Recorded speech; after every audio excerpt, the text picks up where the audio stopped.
Welcome to Trapped Live with Bill Boggs. Today with our very special guest, the premier sportscaster of his generation, multi-Emmy winning Bob Costas. Trapped Live is brought to you by the certifiably funny new novel, The Adventures of Spike the Wonder Dog. Go to spikethewonderdog.com to visit or order Spike. Stepping up to the plate to now interview Bill Boggs about his soon-to-be legendary new book, The Adventures of Spike the Wonder Dog, is a true Hall of Famer, inducted into the Sports Broadcasting Hall of Fame in 2018, the already legendary Bob Costas. Thank you, Jeff. Thank you.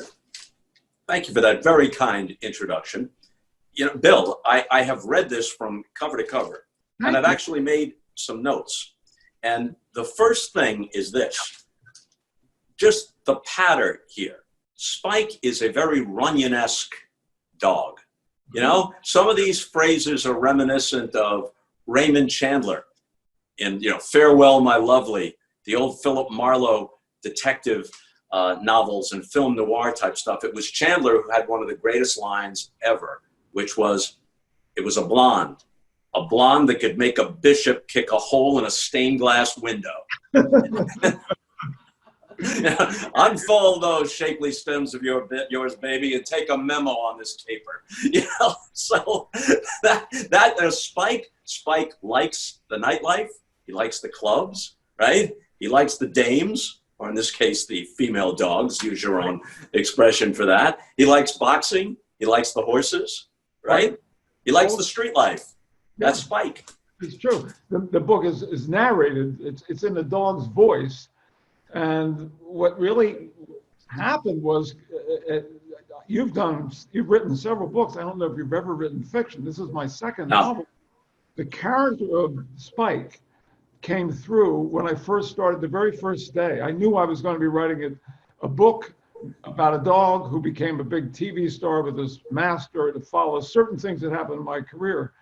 But it was when I sat down to write it and the voice of my central character came through me that I felt I was experiencing something I really had not ever experienced quite before in my life. And it led me on a journey for 2 years of writing the book. Well, this really is a delightful, and as they say, although I'm not one of the people who blurbed it, many fine people did, including one of my favorites, Alan Zweibel. Let me see what Alan said. This is so great. So smart, witty, and inventive that I had to keep reminding myself that I didn't write it, says Alan Zweibel, who was one of the original writers on Saturday Night Live and still works, with Martin Short and Billy Crystal and all the big heavyweights of comedy. It really is, especially in times like this, a lot of what we're reading and paying attention to is pretty heavy. You want to get away from that for a weekend? This is the ticket right here. That's what I've been trying to push. I had no idea, I knew I'd be promoting my book, and it's a very difficult time in the pandemic. 2 weeks ago, the New York Times actually said any writer, short of, major league writers, releasing a book now is facing insurmountable odds. So, because Spike and I prefer to mount those odds. So, but I had no idea, Bob, that I would be, when I was talking about the book, saying, yes, laughter can be the best medicine, short of a vaccine. I'm curious about what you thought of the Donna Hanover character, not the Donna Hanover who was married to Rudy Giuliani, who got fired from her sideline reporter job because she kept making mistakes. He called a field goal a punt, and her constant retraining. Did that have any impact on you or remind you of anyone, male or female, you might have been working with? Yeah, I'm not going to call anyone out. Everyone I've worked with has been at least basically competent, some better than others. You can't escape. The character's name is Donna Hanover, and especially a New York-centric audience is going to associate that with the former Mrs. Rudy Giuliani. But I noticed that you and Spike used this opportunity to take a few swipes at people in the television and movie business. And Spike is a name-dropping dog. This is a partial list. Bill Maher, Tucker Carlson, Scott Pelley, Ellen DeGeneres, Judge Judy, Jerry Springer, Maury Povich, Steve Harvey, Whoopi Goldberg, Walter Cronkite, Roberto Duran, Michael Douglas, Robert Klein, Gilbert Gottfried, Larry David, Anna Nicole Smith, Chris Christopherson, Conan O'Brien, NWA, Judy Garland, Christiane Amanpour, Jerry Falwell, Bruce Willis, and I barely scratched the surface. Well, this is the life we live. You know, these people pass through our lives. That's interesting that you mentioned all those people. All the characters you talked about. I thought it would be interesting. It wasn't an intention, like to write a book, Bob, with a lot of name dropping in it or anything like that. It just sort of passed through. I mean, I like the scene with Spike and Bill Maher are out there on the veranda at Joy Behar's party, and right. And Bill Maher's lighting one up, and he's looking at the sky, and he says, "Full moon." And Spike, weird things are going to happen. And Spike says, "Yeah." And then Spike says, "Yeah." And it turns out a week later they were painting me green, which is a whole other chapter of the book. Well, here's a question I have, Yes. and I'm wondering if this is a bit like the great Robert Smigel with Triumph the Insult Comic Dog, or mascots at ball games, or the puppet on the ventriloquist's knee. Those figures, those fictional figures, can get away with saying things that you can't. So this liberated you, right? Well, that is a very good question. Like, even go back just briefly on the Scott Pelley thing, that's not something I would have said, but in Spike's world, that could exist. So the closest thing that I could say about writing The Adventures of Spike the Wonder Dog was it was as if I became a ventriloquist. Penn and Teller said I could get on stage and start telling you what I really think about you and things and this and stuff like that, and people would walk out because they'd get pissed off at me. But if I have a dummy there and the dummy is saying it, they'll accept a lot of different things. That's true. That is what it was like. It's difficult to fully explain. You know, I had a dog who was Spike, who got killed right before I came to New York. He'd run over by a drunk driver right in front of me. And so the initial idea for the book was, what would happen? Yeah, there's the original Spike right there. What would happen if Spike hadn't gotten killed and had come to me with New York in today's world and became a big TV star? This dog was a hysterical dog. He got 3 times, even though it was like Chris Rock in a dog suit. This dog was really funny. And somehow the imagined voice of the dog transmuted itself onto the page. Well, to good effect, really. The dog's got an attitude. I like the dog's patter. I like the dog's flow. And I do think in reading this that it was liberating for you, because he could say things, Spike could say things that were rattling around in your head that you would never say in your own voice. Well, not even that. More things I wouldn't even think. When I somehow giving yourself the permission to write a satire, which the book is, to write a comic novel, to take big aims at big targets in our society, and what I call the Kardashian era of our culture, with the culture in quotes. And I'm an observer. I can, like, at least once a month, I like to go off by myself for a couple of hours and just sit like a high top in a place and just watch people.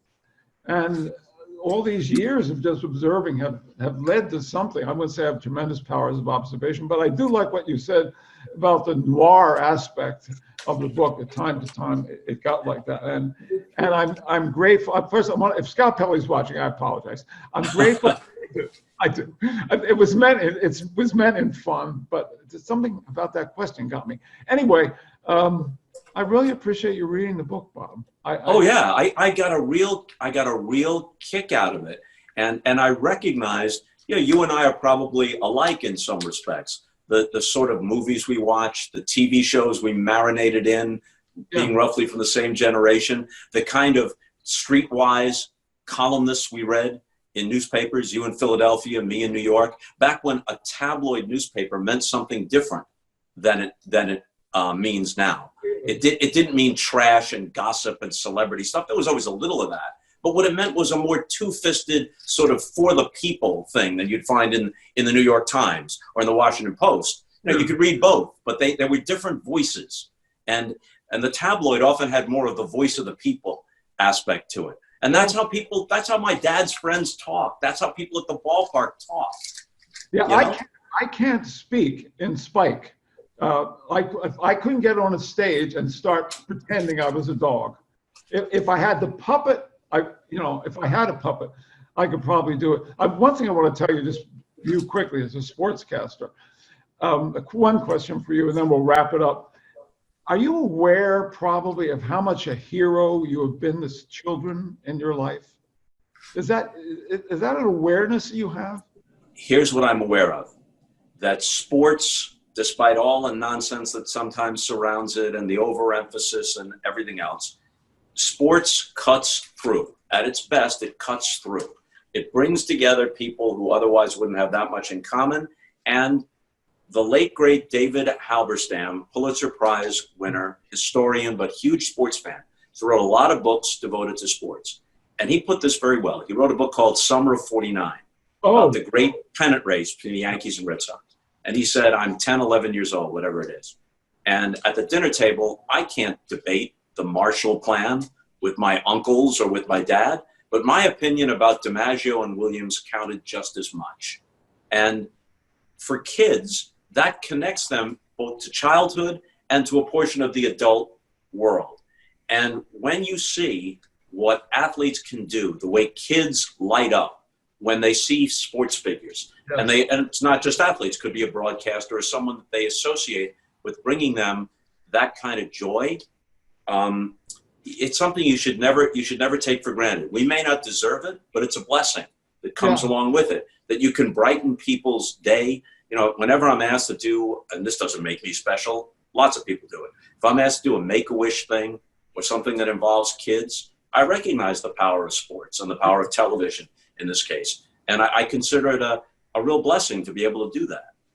Well, I'll tell you why I asked that question, Bob Costas, was this morning when I was swimming, getting my exercise, I remembered that I wrote in Philadelphia, we've had Bill Campbell, Vi Som, and Claude Herron in my youth, those three. And I wanted to be a sportscaster when I was very little, 7 or 8 years old. I wrote to one of them, and he wrote me back. And I remember when I got this, it was probably the first time, other than meeting Roy Rogers when I was 5 years old. Wow. Oh, that's a wonderful one. I got this card in my hand, and it was like, wow. He wrote me, and every once in a while I'd write him and he'd write me back. And then years later, in my teen years, I really liked Marilyn Monroe, and I wrote her. And she never wrote me back. I never heard from Marilyn. I waited. It just went, and that was that. I never heard from her. She might have had other demands on her time, Bill.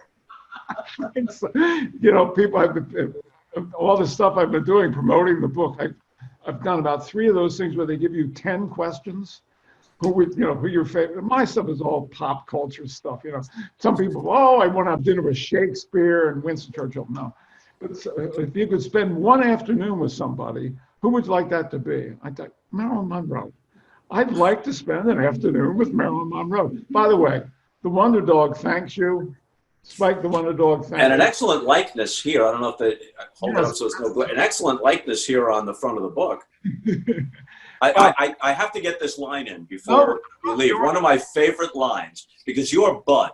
Bud is obviously you in the book, Spike's master, but you have to wonder who's really in control here, Spike or Bud. But he says of Bud's girlfriend, Rhonda, she was working her way through rabbinical school as an aerial dancer at the Taboo Strip Club or the Taboo Gentlemen's Club.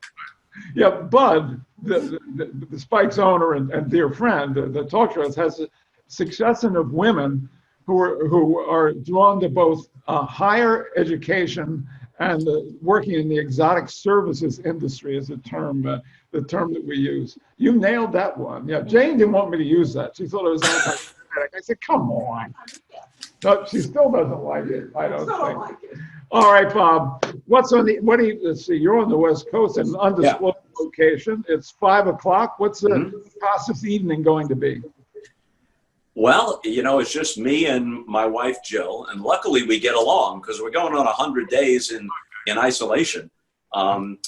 So we get along fine, and we'll have dinner, maybe a glass of wine. And one of the blessings of being on the West Coast, this is especially good when sports is underway. because you can watch a whole game and still be in bed at a reasonable hour.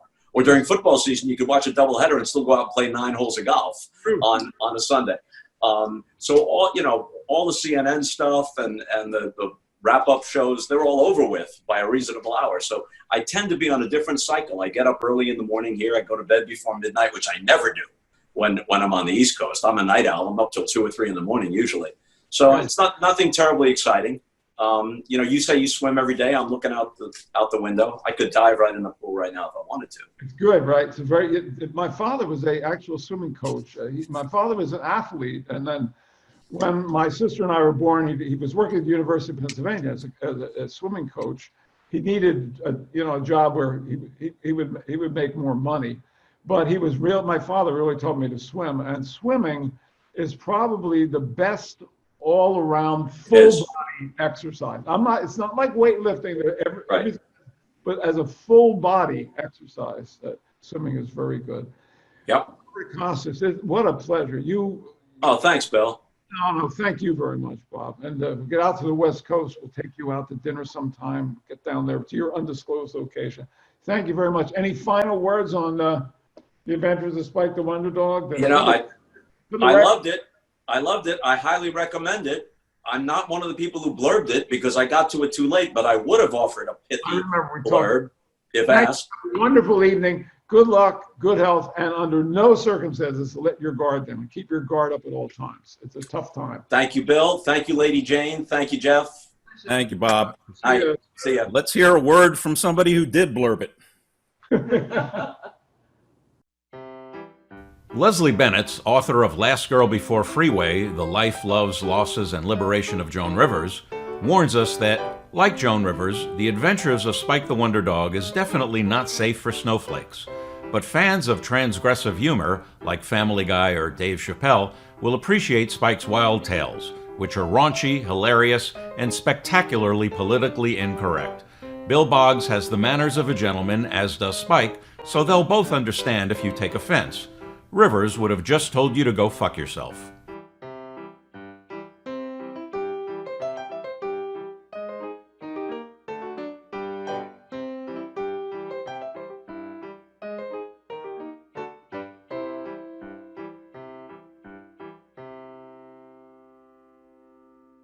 Bill, as always, a pleasure. Jeff, you're wonderful. Thank you. You're Ed McMahon. You're one of the best directors in the business, an engineer, a good friend. And how did you enjoy Mr. Costas tonight? He was wonderful. He's always been wonderful. And his wife is equally wonderful. Unfortunately, she couldn't join us, I guess. All right, folks, good night. And thank you, everybody. Thanks for watching. Good night, all.